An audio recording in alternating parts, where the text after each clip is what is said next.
dans un quartier populaire. On avait des anciens du quartier qui nous encadraient pendant les vacances scolaires et puis pendant voilà, le quotidien. En gros, on avait un encadrement au-delà du cadre familial.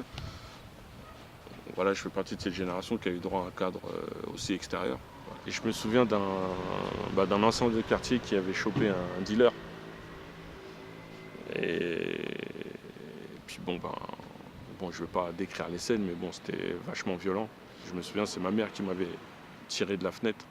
Et c'est plus tard que j'ai compris que c'était un dealer de drogue et que le grand du quartier agit comme ça parce que ça lui foutait la rage de voir que des gens en pleine journée viennent distribuer leurs produits, quoi.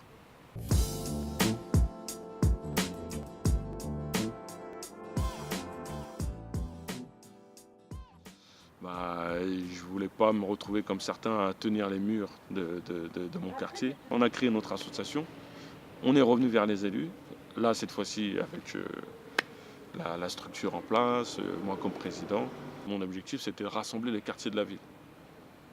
Et à cette époque-là, aujourd'hui avec du recul, je me suis pas vraiment rendu compte que je renvoyais un message politique.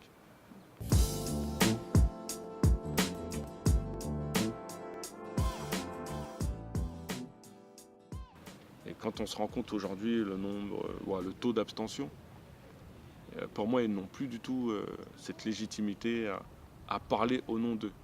Ils parlent à leur nom propre, pour leur propre organisation, mais ils ne parlent pas au nom des citoyens français, dans leur globalité et dans leur diversité.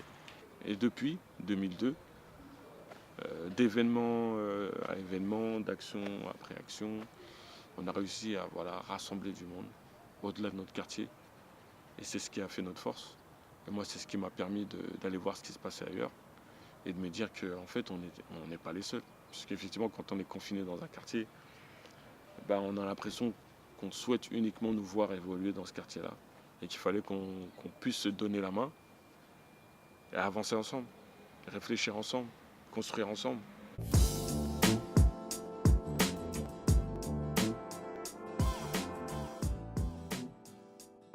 Jamais j'aurais imaginé, par exemple, faire de la politique, mais ça a été une énorme réflexion.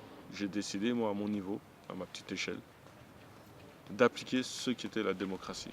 C'est-à-dire de rassembler et de réunir des gens de différentes confessions, de différentes générations, de différentes origines, autour d'une table, à pouvoir tirer une réflexion qui nous concerne tous, c'est-à-dire le vivre ensemble, quoi, en quelque sorte.